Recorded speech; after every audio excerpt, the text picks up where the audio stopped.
Gostaria de ler com você o que está na primeira carta de Paulo aos Coríntios, capítulo 9, no versículo 24. Vocês não sabem que, dentre todos os que correm no estádio, apenas um ganha o prêmio? Corram de tal modo que alcancem o prêmio. Hoje é o Dia Nacional do Futebol. Nós falamos aqui mais cedo, dia 19 de julho, foi a data escolhida em razão de ser a data de fundação do primeiro clube de futebol brasileiro, o Esporte Clube Rio Grande, da cidade de Rio Grande. Lá em 1900 foi a sua fundação. Mas quem trouxe esse esporte para o Brasil foi Charles Miller, ele que foi também o responsável em trazer a primeira bola de futebol para o Brasil. Charles Miller nasceu em 1874 e ele foi para a Europa com 9 anos para estudar.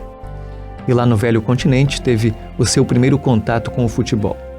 Chegou a ser jogador no clube Southampton e voltou ao Brasil em 1894, entusiasmado com o futebol.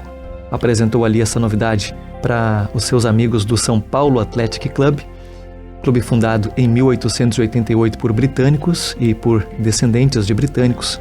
E a partir daí, então, esse esporte foi se popularizando, foi se difundindo. Clubes foram criados com o tempo, campeonatos foram sendo organizados.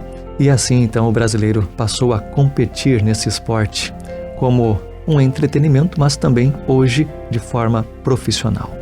Charles Miller não foi somente o introdutor do futebol aqui no Brasil, não foi apenas um jogador, mas se tornou também dirigente de clube e árbitro de futebol. Bom, e eu quero trazer também algumas curiosidades da vida de atleta, da vida de um jogador profissional. Quem de nós, quando criança, nunca sonhou em se tornar um esportista? Especialmente aí os garotos, os meninos desejam se tornar um jogador de futebol e aí ficam com aquela expectativa, com aquele sonho de estar num grande estádio, quem sabe fazendo gol do título do seu time, erguendo um troféu. E é natural que isso seja assim, é bonito esse sonho. Agora quero ressaltar quais são os esforços, o que em troca a gente precisa dar para se tornar um atleta. Encontrei uma lista de alguns sites e vou apresentando então para você. Primeiro desses 10 itens, o jogador ele acorda cedo. Às vezes não apenas cedo, mas muito cedo, porque geralmente os treinos são entre 8 e 9 da manhã, começam esse horário.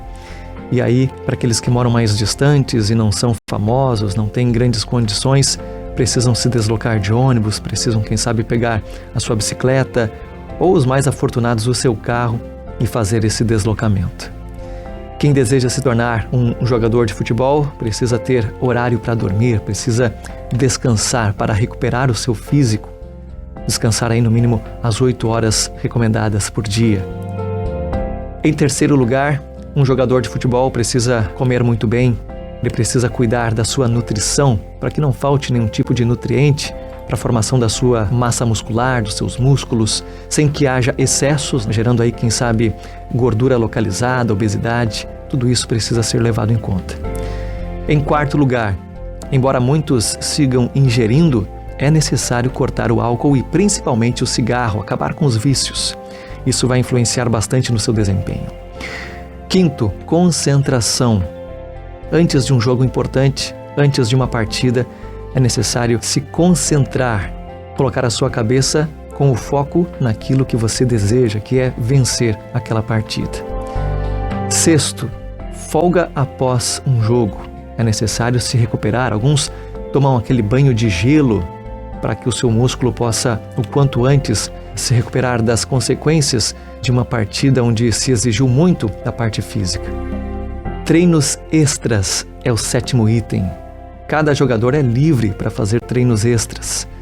A gente sabe que há jogadores como o Cristiano Ronaldo e pessoas que estão no ápice, que têm academias na sua casa, então fazem ali treinos extras, sem falar de ficar além do horário, quem sabe ensaiando algumas jogadas, algumas faltas, alguma situação que pode diferenciar em alguma partida.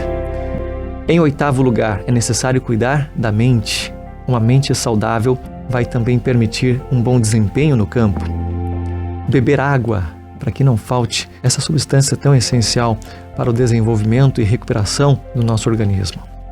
E por fim, é o 10º item aqui que eu encontrei, É necessário também se desvencilhar, refrescar, fazer algum hobby fora do futebol, para que o seu desempenho então siga sendo bem aproveitado dentro do campo. Paulo disse o seguinte, primeira carta aos Coríntios, capítulo 9, a partir do versículo 19.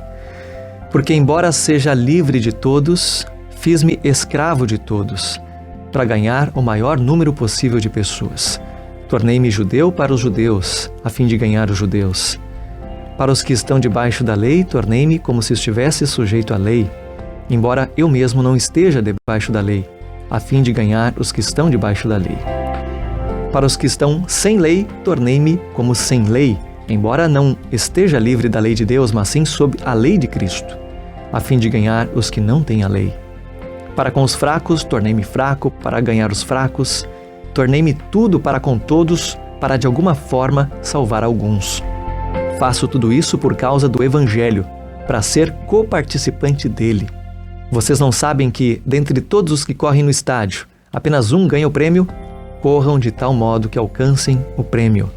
Todos os que competem nos jogos se submetem a um treinamento rigoroso, e é disso que a gente falava, a fim de obter uma coroa que logo perece.